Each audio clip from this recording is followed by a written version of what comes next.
Bonjour.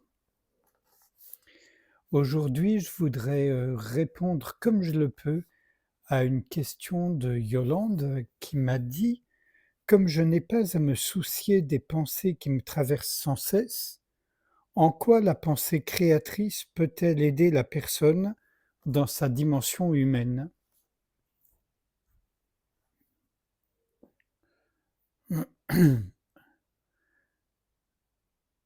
Alors, comment dire sans être brutal et être constructif? À mes yeux, la pensée ne peut jamais être créatrice, parce que la pensée, vient de la mémoire, elle puise dans la mémoire, elle est faite de mots, de symboles, de significations. Ceci dit, la créativité, évidemment, peut utiliser la pensée, et heureusement pour nous d'ailleurs. Sinon, nous n'aurions pas de pont, nous n'aurions pas de route, nous n'aurions pas des symphonies, des poésies, des cathédrales, etc. Donc, heureusement que la créativité peut se servir de la pensée.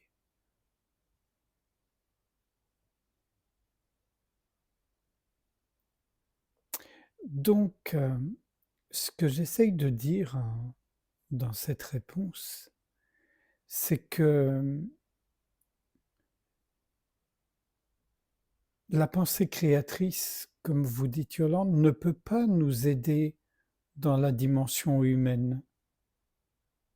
La pensée ne peut pas nous aider tout court, mais on en a besoin pour fonctionner dans le monde. Donc, est-ce qu'on peut laisser place à la créativité pour qu'elle s'empare le temps nécessaire de la pensée? Il me semble que oui. Mais pour cela, il faut que le moi soit à l'arrière-plan et non pas au devant de la scène.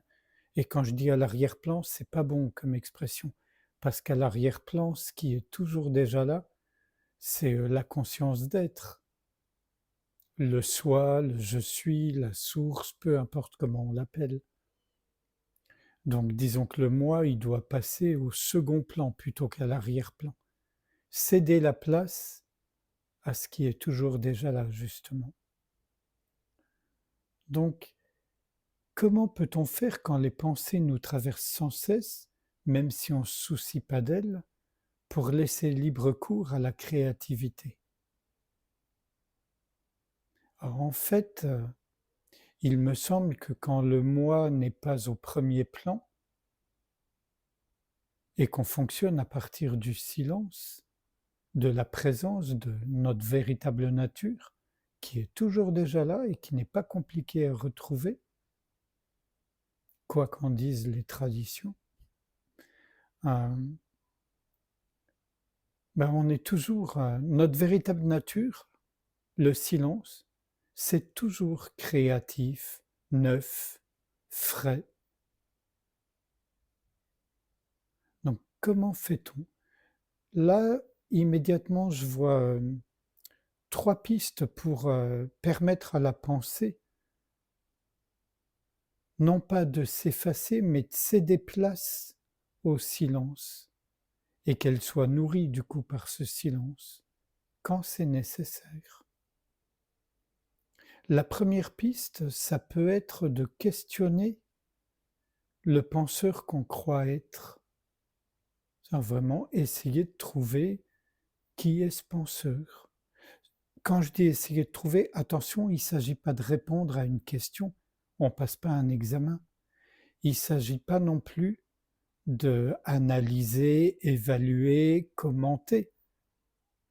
Il s'agit de se poser vraiment cette question sincèrement. Qu'est-ce qu'il pense?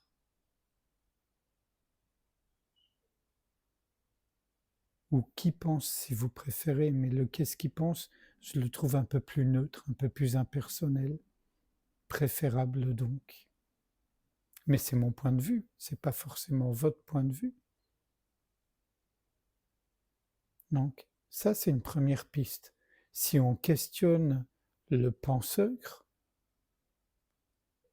on va voir que le penseur lui-même est une pensée et il pose plus de problème. Pas plus que nos pensées qu'on peut laisser défiler sans leur accorder d'importance. Une deuxième piste, ça peut être de remonter à la source des pensées. Alors remonter à la source des pensées, c'est pareil, hein. Il ne s'agit pas de chercher une cause première, la poule et l'œuf, pas du tout. Il s'agit de rester silencieux, d'observer et de ne pas accorder de crédit aux pensées, c'est-à-dire de ne pas entrer dans leur jeu, de ne pas les qualifier, de ne pas les évaluer, de ne pas chercher à les retenir, ni à les chasser. Et là, ce qui va nous apparaître de manière assez évidente, c'est l'espace infiniment ouvert auquel je me réfère fréquemment, où jaillissent les pensées, restent un moment, puis s'en vont. Une troisième piste que pour ma part j'aime beaucoup aussi, c'est plutôt que de rester là dans la tête avec les pensées, c'est de s'accorder à la perception corporelle, au ressenti.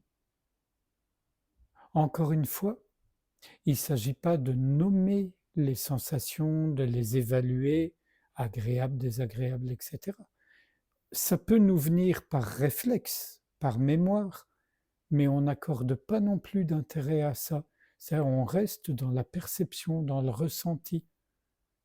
Ça peut être d'abord la perception du souffle, le ventre qui se gonfle, qui se dégonfle, ou l'air qui entre et ressort par les narines.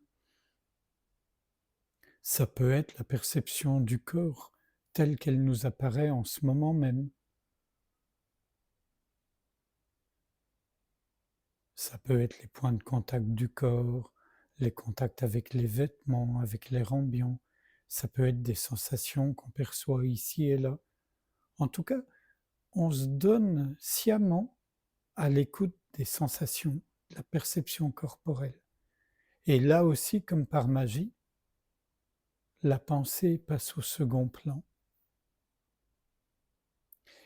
Et quand la pensée passe au second plan, alors elle devient disponible pour être employée par la créativité.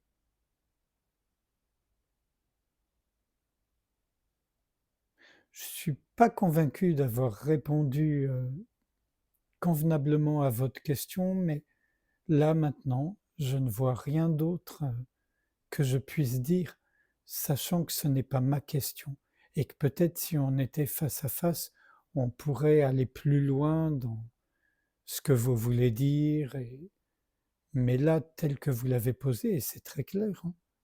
Voilà.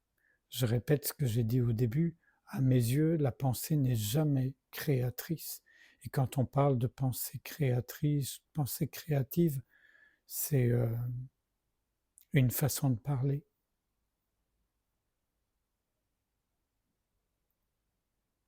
Le silence est créatif.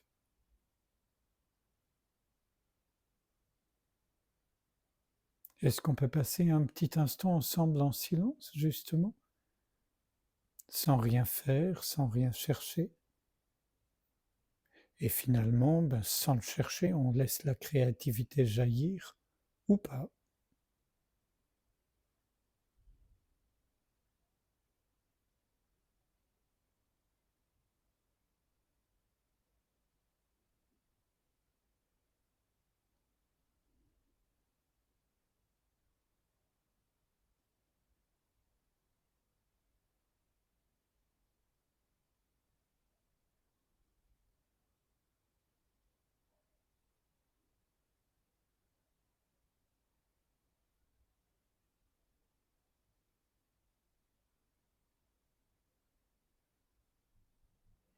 Je vous remercie, à bientôt.